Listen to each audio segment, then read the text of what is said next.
سورۃ التکویر۔ بسم اللہ الرحمن الرحیم۔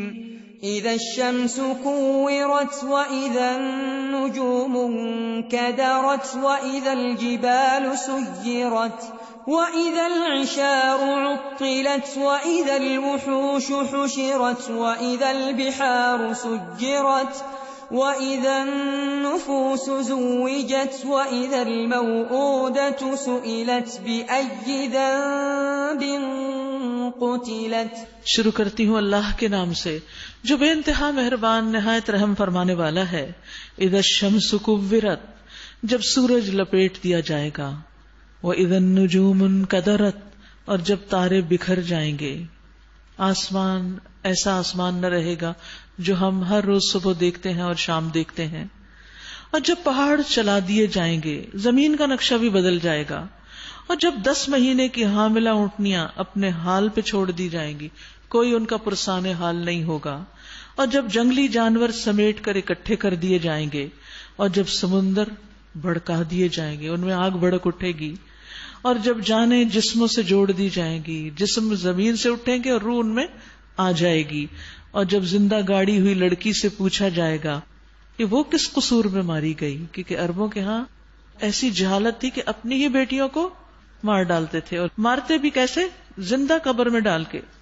اور جب نامہ اعمال کھول دیے جائیں گے، سب کے عمل سامنے آ جائیں گے، اور جب آسمان کا پردہ ہٹا دیا جائے گا، اور جب جہنم دہکائی جائے گی، اور جب جنت قریب لے آئی جائے گی، اس وقت ہر شخص کو معلوم ہو جائے گا کہ وہ کیا لے کر آیا ہے۔ یہاں آپ دیکھیے کہ آیت 7 جو ہے وہ اذا النفوس زوجت، یہ بڑی انٹرسٹنگ آیت ہے۔ اس سے پتہ چلتا ہے کہ نفوس یعنی روحیں یا انسان اکٹھے کر دیے جائیں گے، لیکن یہ اکٹھے کیسے ہوں گے؟ جیسے جیسے جس کے جو انٹرسٹ ہوں گے۔ دنیا میں بھی آپ دیکھیں کہ آپ کی دوستی کن لوگوں سے ہوتی ہے؟ جہاں کوئی لائک مائنڈیڈنس ہوتی ہے، تو ایک جیسے عمل والے لوگ قیامت کے دن ایک جگہ کیے جائیں گے، یعنی ہر عمل کرنے والے کو اس جیسے عمل کرنے والے کے ساتھ ملا دیا جائے گا۔ جو اللہ کی رضا کے لیے آپس میں محبت کرتے ہیں ان کو جنت میں ملا دیا جائے گا، جو شیطان کی اطاعت میں آپس میں ایک دوسرے سے محبت کرتے ہیں ان کو جہنم میں اکٹھا کر دیا جائے گا، اور ہر انسان اسی کے ساتھ ہوگا قیامت کے دن جس سے وہ محبت کرتا ہوگا۔ حضرت انس سے مروی ہے، ایک شخص نے نبی صلی اللہ علیہ وسلم سے قیامت کے بارے میں پوچھا کہ کب آئے گی؟ آپ نے فرمایا کیا تم نے اس کی تیاری کر لی ہے؟ اس نے کہا کچھ بھی نہیں مگر یہ کہ میں اللہ اور اس کے رسول سے بہت محبت کرتا ہوں۔ تو آپ نے فرمایا تم قیامت کے دن اسی کے ساتھ ہوگے جس سے تم محبت کرتے ہو۔ حضرت انس کہتے ہیں کہ اس بات سے ہم اتنا خوش ہوئے کہ کبھی کسی بات سے نہیں ہوئے، کیونکہ انسان ہمیشہ کیا چاہتا ہے؟ جس سے وہ محبت کرتا ہے اس کے ساتھ رہے۔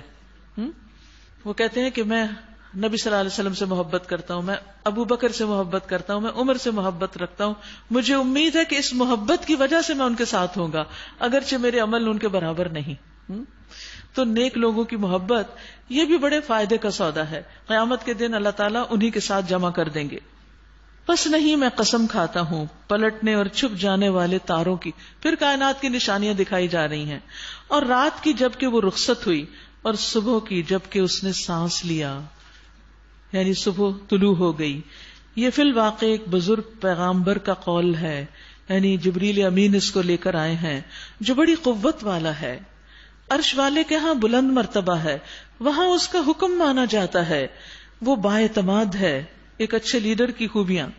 اور اے اہل مکہ تمہارا رفیق مجنون نہیں، اس نے اس پیغامبر کو روشن افق پر دیکھا ہے، اور وہ غیب کے اس علم کو لوگوں تک پہنچانے کے معاملے میں بخیل نہیں۔ نبی صلی اللہ علیہ وسلم نے حضرت جبریل علیہ السلام کو جب دیکھا، یہاں ان کے دیکھنے کا ذکر ہو رہا ہے، تو ان کے 600 پر تھے، اتنے ہیوج، ذی قوت، بہت قوت والے۔ اور مسند احمد کی روایت میں آتا ہے کہ ان کے پروں سے موتی، ہیرے اور یاقوت جھڑ رہے تھے۔ نبی صلی اللہ علیہ وسلم نے فرمایا میں نے جبریل علیہ السلام کو دیکھا، ان کے پاؤں کے جو روئیں تھے، جیسے یہ بال ہوتے ہیں چھوٹے چھوٹے، یہ موتی کی طرح چمک رہے تھے، اور ان کی مثال سبزے پر بارش کے قطروں کی طرح ہے، جیسے گھاس ہوتی ہے نا اور اس کے اوپر شبنم پڑتی ہے یا بارش پڑتی ہے، چھوٹے چھوٹے قطرے نظر آتے ہیں، تو ایسے ہی ان روحوں کے اوپر چھوٹے چھوٹے موتی تھے، یعنی اتنے خوبصورت بھی ہیں۔ نبی صلی اللہ علیہ وسلم نے فرمایا میں نے سدرۃ المنتہا کے پاس جب آپ معراج پہ گئے تھے، جبریل کو دیکھا، ان کے 600 پر تھے. راوی کہتے ہیں میں نے عاصم سے پروں کے بارے میں سوال کیا تو انہوں نے انکار کر دیا. ان کے کسی اور شاگرد نے مجھے بتایا کہ جبریل علیہ السلام کا ایک پر مشرق سے مغرب تک تھا، اتنا بڑا. وہ بالافق المبین، افق کو انہوں نے ڈھانپ لیا تھا. یعنی اللہ کی کیسی کیسی مخلوق ہے. تمام فرشتوں میں سے سب سے بڑے فرشتے ہیں جبریل علیہ السلام. وہ قرآن لے کر آئے ہیں. اس سے اندازہ لگائیں کہ اللہ تعالیٰ نے اس کتاب کو کتنی اہمیت دی ہے کہ لانے والا بھی کون ہے؟ جبریل امین. اور یہ کسی شیطان مردود کا قول نہیں، یعنی یہ قرآن کسی شیطان کی طرف سے نہیں آیا جیسے کہ آپ کے دشمن کہتے تھے کہ کوئی شیطان آ کے آپ کو یہ سب باتیں سکھا جاتا ہے. پھر تم لوگ کدھر جا رہے ہو؟ فَأَيْنَ تَذْهَبُونَ؟ اتنی بابرکت کتاب کو چھوڑ کر کسی اور چیز میں مشغول ہو. یہ تو سارے جہان والوں کے لیے ایک نصیحت ہے. قرآن فار آل، سب کے لیے، صرف مسلمانوں کے لیے نہیں ہے، ہر ایک کے لیے فائدے کی چیز ہے. تم میں سے ہر اس شخص کے لیے جو راہ راست پر چلنا چاہتا ہو، جو بھی چاہے کہ وہ ہدایت پائے، اس کے لیے لازم ہے کہ وہ قرآن کو سیکھے، پڑھے، سمجھے. اور تمہارے چاہنے سے کچھ نہیں ہوتا جب تک اللہ رب العالمین نہ چاہے. تو اللہ سے پھر دعا کرنی چاہیے کہ یا اللہ تو ہمیں توفیق دے، ہمارے لیے اس کام کو آسان کر دے. سورۃ الانفطار. بسم اللہ الرحمن الرحیم. اذا السماء انفطرت واذا الكواكب انتثرت واذا البحار فجرت واذا القبور بعثرت علمت نفس ما قدمت واخرت. شروع کرتی ہوں اللہ کے نام سے جو بے انتہا مہربان نہایت رحم فرمانے والا ہے. اذا السماء انفطرت، جب آسمان پھٹ جائے گا. سوچئے کیا منظر ہوگا. اور جب تارے بکھر جائیں گے، اور جب سمندر پھاڑ دیے جائیں گے، اور جب قبریں کھول دی جائیں گی، اوپر نیچے ہر طرف ایک ہنگامہ عظیم ہوگا. اس وقت ہر شخص کو اس کا اگلا پچھلا سب کیا دھرا معلوم ہو جائے گا.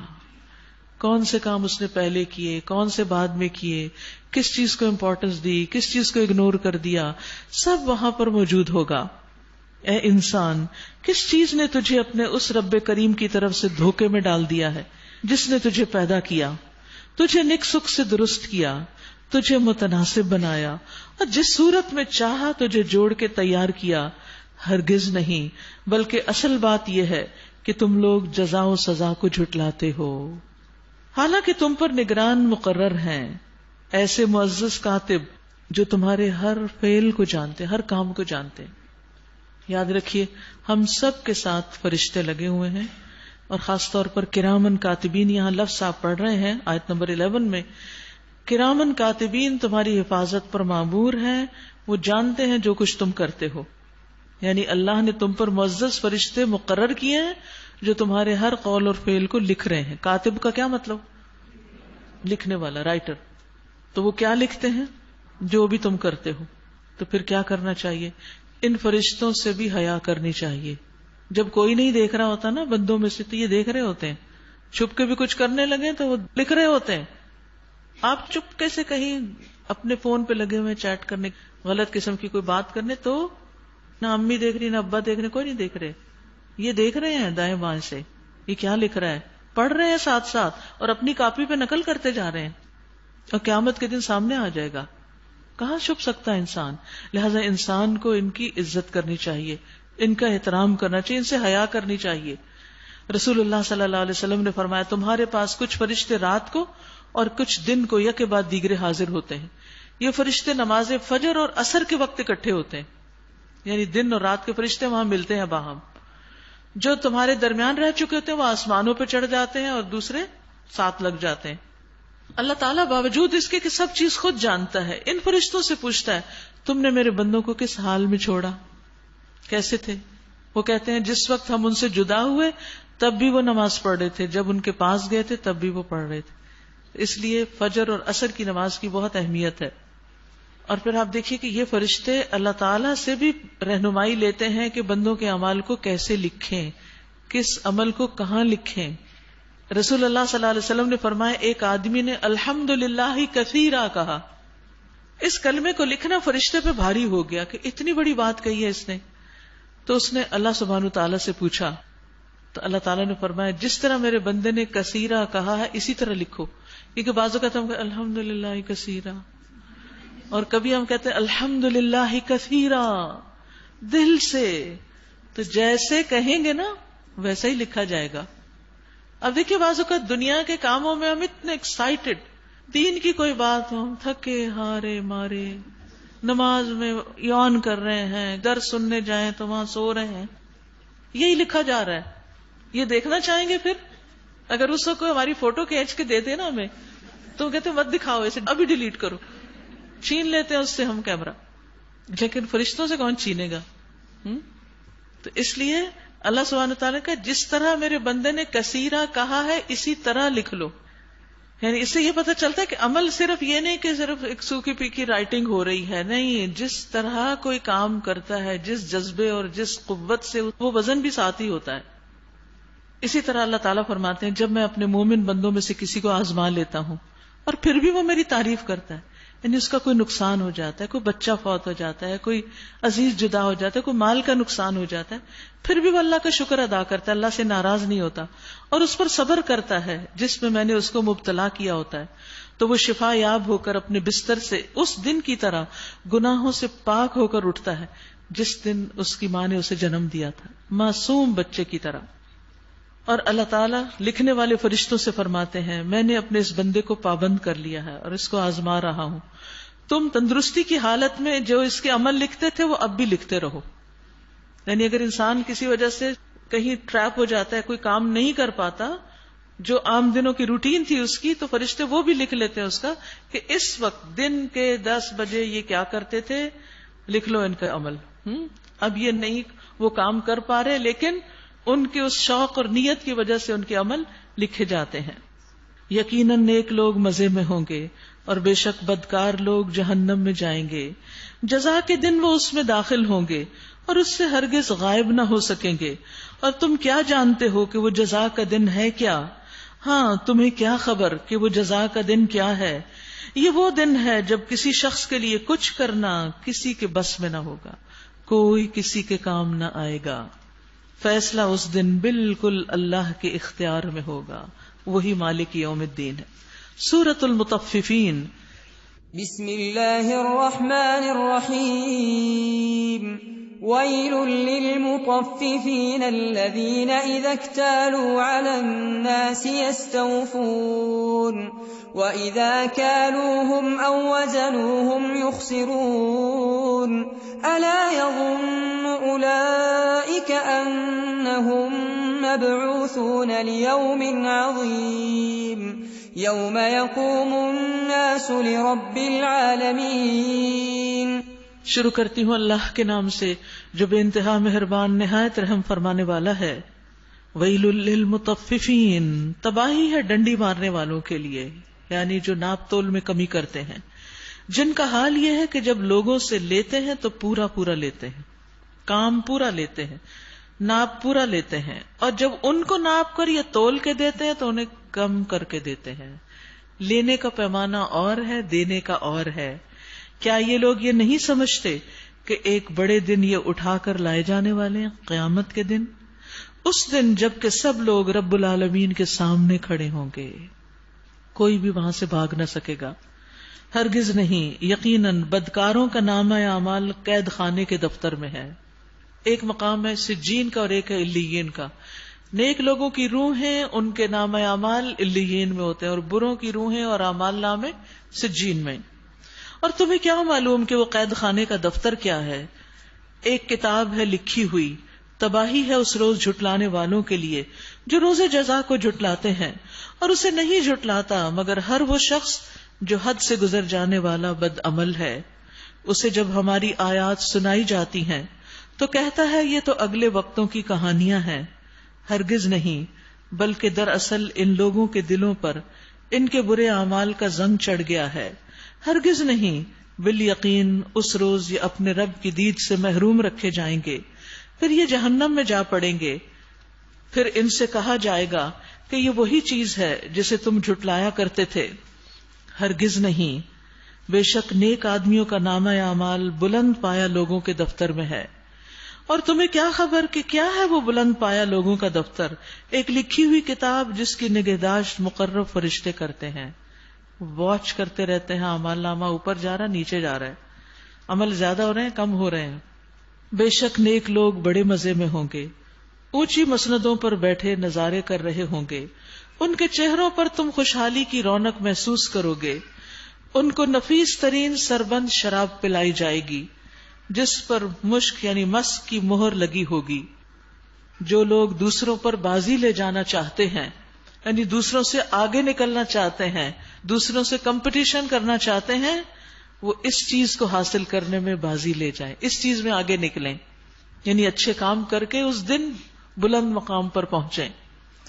اس شراب میں تسنیم کی آمیزش ہوگی. یہ ایک چشمہ ہے جس کے پانی کے ساتھ مقرب لوگ شراب پیئیں گے. مجرم لوگ دنیا میں ایمان لانے والوں کا مذاق اڑاتے تھے. جب ان کے پاس سے گزرتے تو آنکھیں مار مار کے ان کی طرف اشارے کرتے تھے، یعنی ان کے نیک اعمال کا مذاق اڑاتے.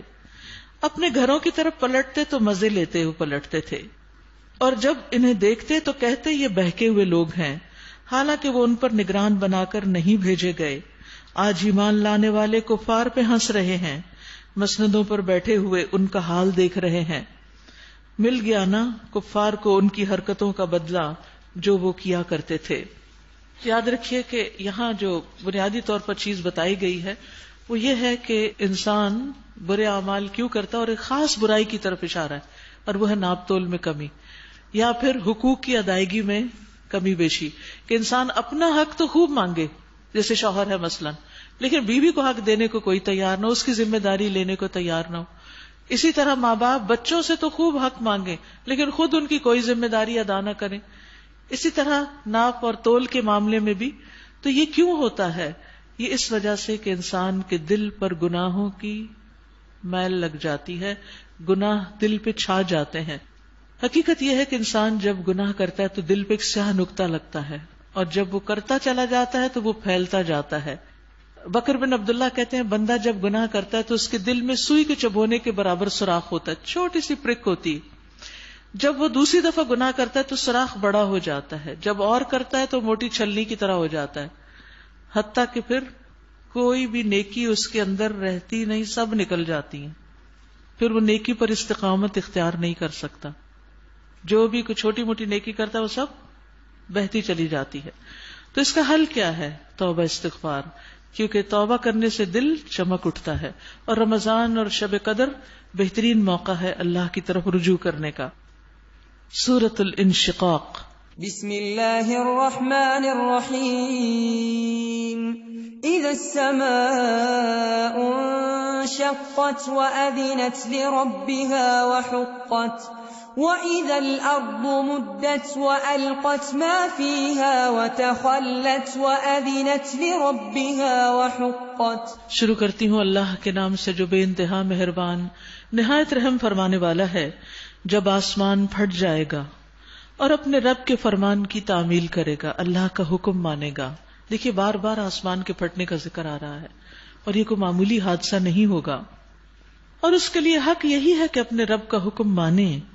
اور جب زمین پھیلا دی جائے گی اور جو کچھ اس کے اندر ہے اسے باہر نکال کے خالی ہو جائے گی، زمین فلیٹ کر دی جائے گی، اسٹریٹ سیدھی، اور اپنے رب کے حکم کی تعمیل کرے گی. اور اس کے لیے حق یہی ہے کہ اس کی تعمیل کرے.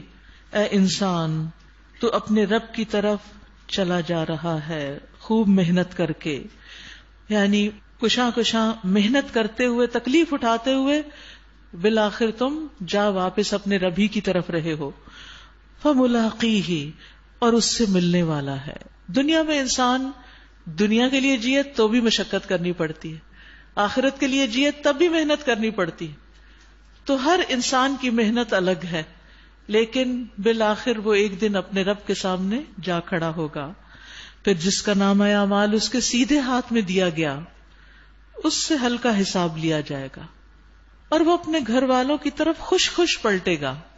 یعنی اعمال نامہ لے کے اپنے رشتہ داروں کی طرف خوشی سے دیکھے گا. جیسے آپ امیجن کریں کہ بعض اوقات جب کسی کو کوئی ڈگری ملتی ہے یا کوئی انعام ملتا ہے, کوئی خاص ایوارڈ ملتا ہے, تو وہ سب سے پہلے کس کی طرف جاتا ہے؟ اپنے گھر والوں سے شیئر کرتا ہے. قیامت کے دن بھی ایسا ہی کرے گا.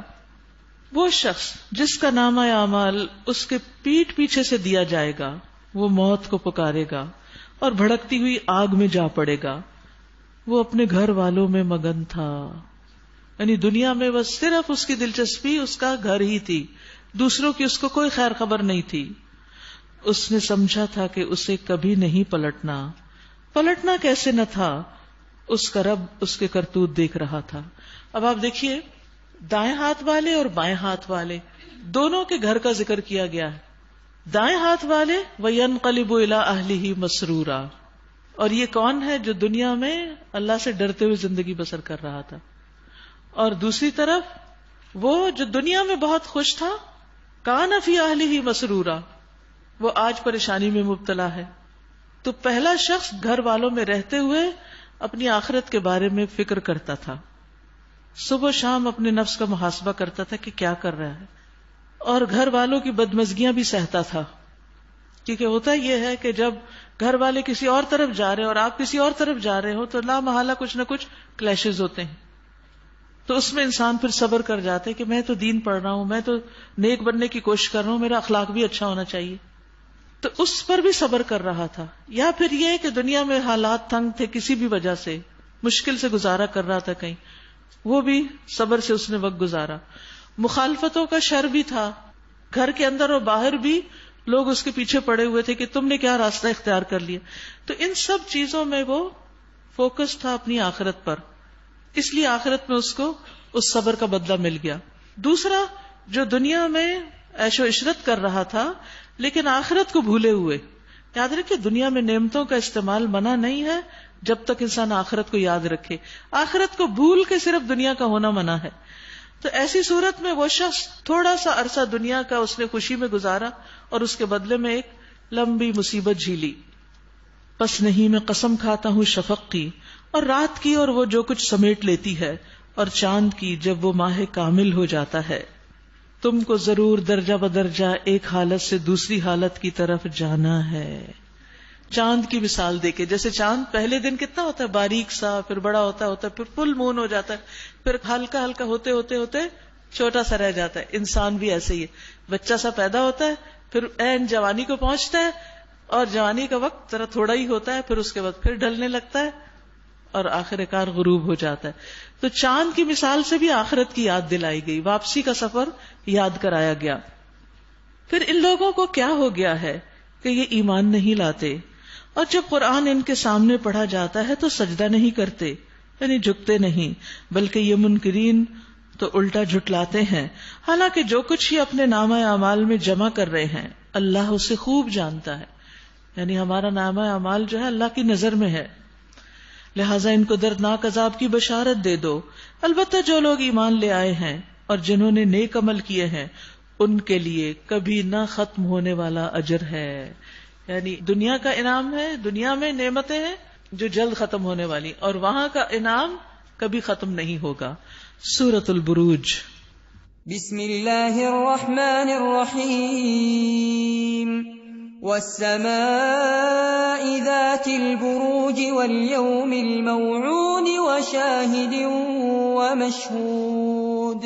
قتل أصحاب الأخدود النار ذات الوقود إذ هم عليها قعود وهم على ما يفعلون بالمؤمنين شهود. شروع کرتی ہوں اللہ کے نام سے جو بے انتہا مہربان نہایت رحم فرمانے والا ہے.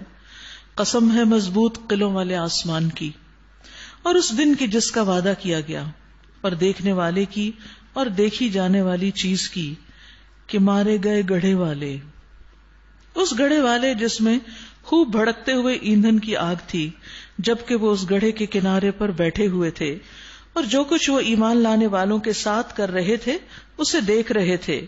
اور ان اہل ایمان سے ان کی دشمنی اس کے سوا کسی وجہ سے نہ تھی کہ وہ اس اللہ پر ایمان لے آئے تھے جو زبردست اور اپنی ذات میں آپ محمود ہے, جو آسمانوں اور زمین کی سلطنت کا مالک ہے, اور اللہ سب کچھ دیکھ رہا ہے.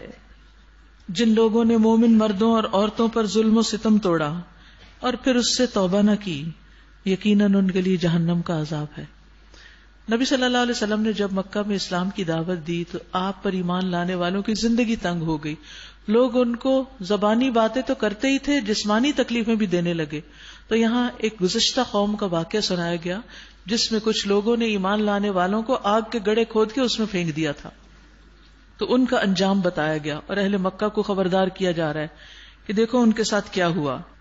اور ان کے لیے جلائے جانے کی سزا ہے جو لوگ ایمان لائے اور جنہوں نے نیک عمل کیے، یقیناً ان کے لیے جنت کے باغ ہیں جن کے نیچے نہریں بہتی ہوں گی. یہ بہت بڑی کامیابی ہے. در حقیقت تمہارے رب کی پکڑ بڑی سخت ہے. وہی پہلی بار پیدا کرتا ہے، وہی دوبارہ پیدا کرے گا، اور وہ بخشنے والا ہے، محبت کرنے والا ہے، عرش کا مالک ہے، بزرگ و برتر ہے. وَهُوَ الْغَفُورُ الْوَدُودُ ذُو الْعَرْشِ الْمَجِيدُ فَعَالٌ لِمَا يُرِيدُ، جو چاہے کر ڈالنے والا ہے. کیا تمہیں لشکروں کی خبر پہنچی ہے، فرعون اور سمود کے لشکروں کی؟ مگر جنہوں نے کفر کیا وہ جھٹلانے میں لگے ہوئے ہیں، حالانکہ اللہ نے ان کو گھیرے میں لے رکھا ہے. یعنی ان کے لشکروں نے ان کی کوئی مدد نہیں کی. فرعون کی بہت زبردست آرمیز تھی، اسی طرح سمود بھی بڑے طاقتور تھے، لیکن جب اللہ کا عذاب آیا تو ختم ہو گئے، کوئی کسی کے کام نہ آیا. حالانکہ اللہ نے ان کو گھیرے میں لے رکھا ہے. ان کے جھٹلانے سے اس قرآن کا کچھ نہیں بگڑتا.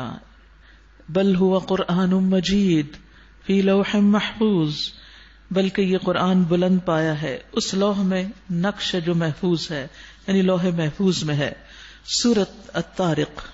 بسم اللہ الرحمن الرحیم. والسماء والطارق وما أدراك ما الطارق النجم الثاقب إن كل نفس لما عليها حافظ. شروع کرتی ہوں اللہ کے نام سے جو بے انتہا مہربان نہایت رحم فرمانے والا ہے. والسماء والطارق وما أدراك ما الطارق، قسم ہے آسمان کی اور رات کو نمودار ہونے والے تارے کی. کس کس نشانی کی طرف اللہ نے متوجہ نہیں کیا کہ ان سے سبق لو. اور تم کیا جانو کہ وہ رات کو نمودار ہونے والا کیا ہے؟ چمکتا ہوا تارا. کوئی جان ایسی نہیں جس کے اوپر کوئی نگہبان نہ ہو. کوئی بھی شخص دنیا میں آزاد نہیں، سب کی نگرانی ہو رہی ہے، سرویلنس ہو رہی ہے. اللہ کے مقرر کردہ فرشتے سب کو دیکھ رہے ہیں، اور پھر ان سب سے اوپر خود اللہ سبحانہ وتعالی سب کو دیکھ رہا ہے. پھر ذرا انسان یہی دیکھ لے کہ وہ کس چیز سے پیدا کیا گیا ہے. ایک اچھلنے والے پانی سے پیدا کیا گیا جو پیٹھ اور سینے کی ہڈیوں کے درمیان سے نکلتا ہے. یقیناً وہ خالق اسے دوبارہ پیدا کرنے پر قادر ہے. یوم تبلی السرائر، جس روز پوشیدہ اسرار کی جانچ پڑتال ہوگی، جس دن سارے راز جانچے جائیں گے. یہاں اعمال کو راز کہا گیا ہے، اور خصوصاً جو انسان چھپ چھپ کے کرتا ہے یا جو دل میں ہوتے ہیں. دل کی باتیں تو راز ہی ہیں نا، جب تک انسان زبان پر نہ لے آئے. دو چیزیں ہیں اس میں، جس انسان کا باطن اچھا ہوتا ہے اس کا ظاہر بھی اچھا ہو جاتا ہے، اور جس انسان کی پوشیدہ حالت اچھی ہوتی ہے، چھپ کے اچھا کام کرتا ہے، اس کا ظاہری عمل بھی نیک ہو جاتا ہے. دل کی پوشیدہ حالت پر ہی چہرے کی رونق کا انحصار ہوتا ہے کہ چہرے پہ نور اور چمک اور حیا جو ہے وہ دل کی عکاس ہوتی ہے. جب دل خراب ہوتا ہے تو چہرے پر آتا ہے. جب ہم غمگین ہوتے ہیں وہ غم بھی نظر آتا ہے، جب خوش ہوتے ہیں خوشی نظر آتی ہے، جب نیکی کا کوئی کام کرتے ہیں تو وہ نیکی بھی چمک اٹھتی ہے چہرے پر. اور یہ صرف دنیا میں نہیں بلکہ آخرت میں بھی ہوگا. قیامت کے دن انسانوں کے صرف ظاہر پر فیصلہ نہیں کیا جائے گا، بلکہ فیصلہ ہونا ہے باطن کے مطابق، یعنی نیتیں دیکھی جائیں گی. اسی لیے وہ لوگ جو دنیا میں بڑے بڑے بھی نیک کام کرتے ہیں لیکن نیت کی خرابی ہے تو سب سے پہلے انہیں جہنم میں ڈالا جائے گا. ان کو اللہ تعالیٰ نعمتیں یاد کرائے گا اور وہ اقرار بھی کریں گے. پھر اللہ ان سے پوچھیں گے کہ تم نے نعمتیں پا کر کیا کیا. وہ پھر بولیں گے ہم نے تو بڑے بڑے نیک کام کیے. عالم ہوگا، صدقہ خیرات کرنے والا، اسی طرح شہید، لیکن نہ ان کے علم کی کوئی قدر ہوگی، نہ ان کی شہادت کی، اور نہ ہی کسی اور چیز کی. ان کو اوندے منہ جہنم میں پھینکا جائے گا، کیونکہ انہوں نے یہ کام اللہ کے لیے نہیں کیے ہوں گے، صرف دکھاوے کے لیے کیے ہوں گے. تو اس لیے اس دن دلوں کے اندر جو کچھ ہے اس کو دیکھا جائے گا. اس وقت انسان کے پاس نہ خود اپنا کوئی زور ہوگا، نہ کوئی اور اس کی مدد کرنے والا ہوگا. پھر کائنات کے امور کی طرف توجہ. قسم ہے بارش برسانے والے آسمان کی اور نباتات اگتے وقت پھٹ جانے والی زمین کی. یہ ایک جچی تلی بات ہے، ہنسی مذاق نہیں ہے. یعنی قرآن، یہ لوگ کچھ چالیں چل رہے ہیں اور میں بھی ایک چال چل رہا ہوں، بس چھوڑ دو اے نبی ان کافروں کو، ایک ذرا کی ذرا ان کے حال پہ چھوڑ دو. یعنی تھوڑے دن کی بات ہے، آخر تو اللہ ہی کے حضور حاضر ہونا ہے. سورۃ الاعلی. بسم اللہ الرحمن الرحیم. سبح اسم ربک الاعلی الذی خلق فسوى والذی قدر فہدى والذی اخرج المرعى فجعله غثاء احوى سنقرئك فلا تنسى. شروع کرتی ہوں اللہ کے نام سے جو بے انتہا مہربان نہایت رحم فرمانے والا ہے. سبح اسم ربک الاعلی. اے نبی صلی اللہ علیہ وسلم اپنے رب برتر کے نام کی تسبیح کیجیے. یاد رکھیے یہ سورۃ الاعلی اور اگلی سورۃ الغاشیہ جو ہیں، نبی صلی اللہ علیہ وسلم بڑے اجتماعات میں عید اور جمعہ کے موقع پر ان کی تلاوت کرتے، اور اگر عید اور جمعہ دو ایک دن میں آتے تو پھر یہی دونوں صورتیں آپ ان دونوں میں پڑھا کرتے تھے. گویا اس میں سب لوگوں کے لیے ایک پیغام ہے جس کی بار بار یاد دہانی مطلوب ہے، اسی لیے بار بار آپ ان کی تلاوت کرتے. سب سے پہلی چیز یہ کہ سبح اسم ربک الاعلی. ابن عباس کہتے ہیں کہ نبی صلی اللہ علیہ وسلم جب اس آیت کی تلاوت کرتے تو فرماتے سبحان ربی الاعلی. جس نے پیدا کیا، یعنی رب برتر جس نے پیدا کیا اور تناسب قائم کیا، جس نے تقدیر بنائی پھر راہ دکھائی، جس نے نباتات اگائی پھر ان کو سیاہ کوڑا کرکٹ بنا دیا. ہم تمہیں پڑھوا دیں گے پھر تم نہیں بھولو گے سوائے اس کے جو اللہ چاہے. وہ ظاہر کو بھی جانتا ہے اور جو کچھ پوشیدہ ہے اس کو بھی جانتا ہے. اور ہم تمہیں آسان طریقے کی سہولت دیتے ہیں، لہٰذا تم نصیحت کرو اگر نصیحت فائدہ دے. یعنی ہر وقت نصیحت نہیں کرنی چاہیے، اس وقت کرنی چاہیے جب اس کا کوئی فائدہ بھی ہو، حکمت کے ساتھ. جو شخص ڈرتا ہے وہ نصیحت قبول کر لے گا، یعنی آپ فکر نہیں کریں. اور اس سے گریز کرے گا وہ انتہائی بدبخت جو بڑی آگ میں جائے گا، پھر نہ اس میں مرے گا نہ جیے گا. استغفر اللہ. اللہ ہم سب کو اس آگ سے محفوظ رکھے. قد افلح من تزکا وذکر اسم ربہ فصلی. یہ ہے اصل پیغام اور وہ نسخہ کہ جس پر کامیابی کا انحصار ہے. فلاح پا گیا وہ جس نے پاکیزگی اختیار کر لی اپنے عقیدے میں، اپنے خیالات میں، اپنی گفتگو میں، اپنے اخلاق اور اپنے اعمال میں، اور اپنے رب کا نام یاد کیا، یعنی کثرت سے رب کا ذکر کیا. فصلی، پھر نماز پڑھی. اب دیکھیے کہ یہاں سب سے پہلے تزکا، تزکیہ کا ذکر ہے، پاکیزگی کا، پھر اس کے بعد اللہ کی یاد کا، اور پھر نماز کا. یعنی جب انسان کو ظاہری اور باطنی پاکیزگی حاصل ہوتی ہے تو پھر اس کا دل اللہ کے ذکر کی طرف مائل ہو جاتا ہے، کیونکہ گناہ اندھیرا کر دیتے ہیں نا دل میں. تو جب انسان ان گناہوں کو استغفار سے ان کی نجاست کو دور کرتا ہے، دل پاک ہوتا ہے، نفس پاک ہوتا ہے، تو مزید ہدایت ملتی ہے. پھر انسان اللہ کی طرف راغب ہوتا ہے، اس کا ذکر کرتا ہے، اور نماز میں پھر خوب اس کا دل لگتا ہے. نماز اس کے لیے آسان ہو جاتی ہے، ورنہ تو نماز بڑی بھاری چیز ہے. تو کامیاب کون ہے؟ جو تین کام کرے، تزکیہ، ذکر اور نماز. لیکن تمہارا حال کیا؟ بل تؤثرون الحیات الدنیا، بلکہ تم دنیا کی زندگی کو ترجیح دیتے ہو. انسان کیوں نہیں نماز پڑھ پاتا؟ کیونکہ دنیا کے کاموں میں لگا رہتا ہے.